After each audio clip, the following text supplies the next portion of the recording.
I'm Heyzeus, and in this video, we're going to be having a look at where my craziest ever unboxings are now.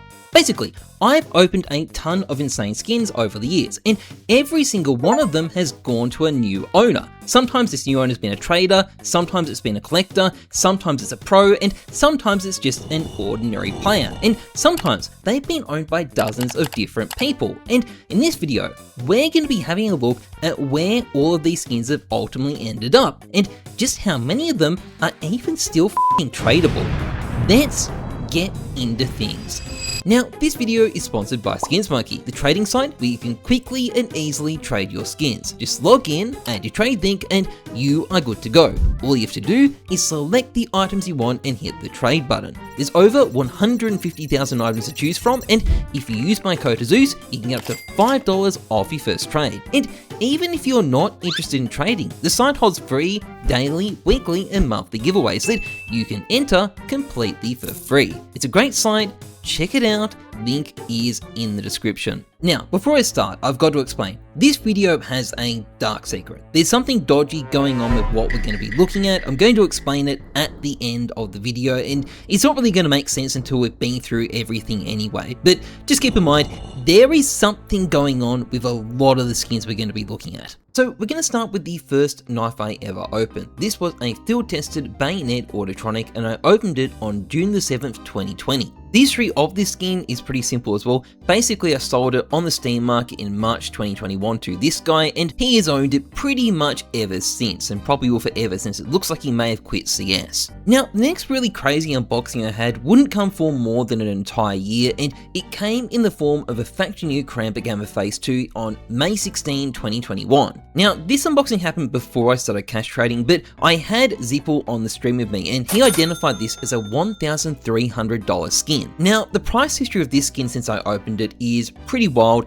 Basically, it's gone all the way up to $8K before crashing back down to 2,500. Its history after I got it is pretty interesting too. Basically, it ended up being sold on buff in March 2022, and its new owner was this account here called Tuki. Now, Tuki started loaning it out to a whole bunch of people after he got it, which includes this guy who's a semi-pro from Australia. Now, in June 2023, so in the middle of the massive market crash that happened back then, Tuki actually tried to sell the skin back to me. I don't think either of us had any idea I'd originally unboxed it, but it seems like it ended up being sold to this guy via buff instead. Now, at this point, it was traded through a bunch of different accounts in the Asia region before ultimately ending up with a Singaporean trader called Biscuit, before eventually ending up with this Israeli account, which I'm sure the comment section is absolutely going to love. Now, the next really crazy thing I ended up opening was a Souvenir R8 bone mask from the Katowice 2014 Major, which I got on August 29, 2021. And at the time, this was a unique one-of-one glitch skin, or at least it was until Sparkles came along and ruined it. Anyway, this was pretty quickly sold to a collector called Path for $7,500 US, and it's remained in his account ever since, although it's kind of been ruined by the recent Souvenirs update. What have you done? Scorched earth. Now, I didn't have to wait very long for my next crazy pull because I managed to get a Butterfly Law minimal wear on the very first day of the Riptide update. Now, unfortunately, the skin was release bugged, so I couldn't see the texture, but it was still extremely cool to get. Now, I was able to sell this for a very juicy $2,287 on buff, but its Chinese owner didn't keep it for long. Instead, he sold it on to what I think we can all agree is a standard NACS player, at which point it circulated through a whole bunch of different accounts before eventually disappearing. It's no longer in its last registered owner's inventory, so God knows where it's actually ended up now. Now, towards the end of 2021, I had another really crazy pull. I managed to quick open a Bowie Black Pearl. Not the most valuable knife, but a very rare and difficult one to get. Now, I actually ended up gifting this knife to an account called Dual Toxic for helping me with a video, and he eventually sold it to a trader who I'm pretty sure put it on a site. Naughty. And after that, it's been through a bunch of different owners. Its most recent one is an account called Nodox, who appears to be using it as a play skin, so I guess that's a happy ending. Anyway, not long after this, I started a YouTube series called Opening Cases Until I Get a Sapphire, and after about a year of total failure, I managed to fail even harder when I pulled a Stiletto Ruby. This skin was worth about $2,000 at the time, but unfortunately for me, I'd made a bet that resulted in me losing it. Its new owner was this horrible evil man who I'm guessing is probably Chinese based on his profile. He would then sell the skin in June 2023, and since since then it has actually been with a ton of different guys, including a brief stint in a Skinsmonkey bot, as well as literally being used by the player Fear from Fnatic. And today is part of a themed inventory owned by a player called Red. Now, it was around the same time as this that I had another very crazy pull. This time it was a set of minimal wear superconductor gloves with a 0.08 float. Now, I was able to sell this skin for the pretty juicy price of about $4,000, but I'd soon come to regret this as the skin skyrocketed to as much as 10k. Though since then it's crashed all the way back down to about 5k, so I guess in the long run, I kinda did okay. Anyway, the skin itself ended up being traded all over the Chinese scene, although somehow it has ended up in the inventory of this French guy. Now, I didn't have to wait that long before I got some more insane gloves. So this is a set of field-tested Pandora's box gloves, and they went for about 3k at the time. Now, this price would not stay there. In fact, by the end of 2025, they were pushing around $10,000 per pair. But this particular set would never live to see these insane prices. Basically, it went through quite a few accounts, like this guy with a decked out collection of coins, though I think he may have quit CS, and this guy who has 11,000 hours in the game. But then I ended up with this account down here, who got them trade banned.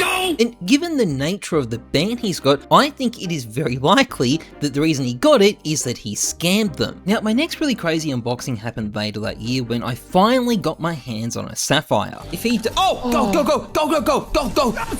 What? Wait, is that... I got a Sapphire! Wait, is it a Sapphire? No, it's not it. I don't think so. That's not a Sapphire. Well, actually boys, it is. Specifically, it was the 59th lowest float flip Sapphire in the entire world. But unfortunately for me, I made a bet with Zipper, which resulted in me immediately losing the skin to him. He then went and sold it to another Danish guy, and that Danish guy stuck it on Skinport. And somehow, 2 years later, the skin is still there. Now, a few months after that, this happened.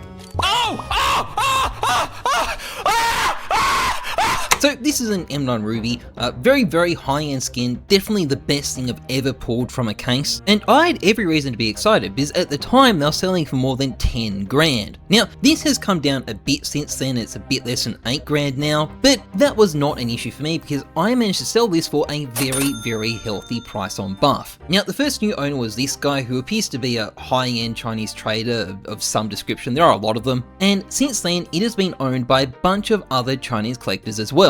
And his current owner is this guy who has a totally normal looking inventory, and I'm sure he is doing absolutely nothing dodgy whatsoever. Oh, he's level 1 by the way guys, did I mention that? Now, a bit later that year, something else pretty crazy happened as well. I pulled another Sapphire, and this Sapphire was also a flip. Now, there's not much for a reaction here, I was actually looking away when it rolled in, but unfortunately for me, I had made another promise when it came to this skin. Specifically, I had agreed to give it to Get Right, and oh, would you look at this? Here it is in his inventory. Now, luckily I was at least able to keep the next rare skin I got. Oh, another one! Oh, go! I got it! So this is a butterfly knife Gamma Doppler Phase 3, and at the time it was selling for well over 3k, although it's down to less than 2k at the moment. Now, I'm not actually 100% sure what I did with this skin afterwards, but either way, it ended up with this guy, who as far as I can tell is just some random CS player. It then changed hands a couple of times to end up with this guy called Coco, who's a trader, and after Coco, we don't really know. It's not in his inventory anymore, it's kind of just vanished into the ether. Now, not that long after this, I managed to pull off a very similar feat again. What the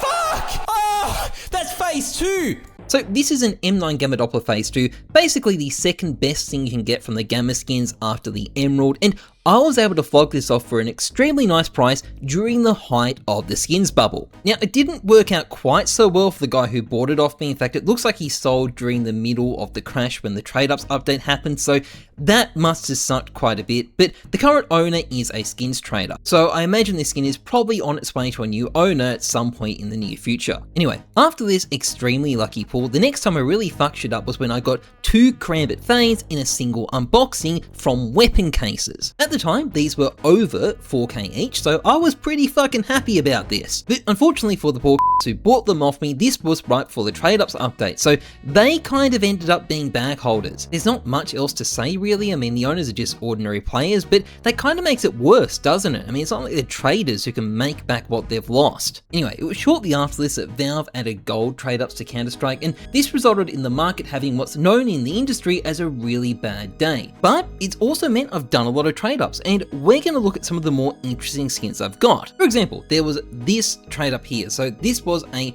Bayonet Black Pearl. Me and Arrow are busy freaking out, but you're going to see it in just a second. There you go, there it is. So very rare skin, very hard to get. This case is glitched actually to make it even harder to get it. This skin was never registered to my account for some reason, but I sold it to this trader who traded it to this guy. And after being traded to him, it has apparently disappeared. So yeah, I hope that Black Pearl is doing okay somewhere. There's also the emerald that my wife unboxed. Go on, click the button, come on. Ah, okay, great. Thank you, honey. Right, so again, this thing has been sold. Again, just sold to some guy on Float, except if you check their inventory, it has also disappeared. So yeah, I hope it's safe. And this is probably a good time to get to the point of the video. You see, watching this video, you might think that what you're mostly seeing is ordinary players just owning skins and trading them with each other. But the truth is they're actually trading them far too much, and a lot of what looks like trading here is actually gambling. I can't tell you exactly who or exactly how much, but I can tell you there's a lot of it there, and unfortunately, despite the various things Valve has done, I don't think it's going away anytime soon either. And if you're wondering where some of the disappeared skins may have gone, well, in some cases, that's probably the answer as well. Still, these skins are being mostly used by ordinary players. I think that's a good thing, not just being hogged by some big collectors. And if you enjoyed this vid, please like, comment, and subscribe, massively appreciated. Otherwise, trust the numbers, not your gut. I'm Heyzeus, thanks for watching, see ya.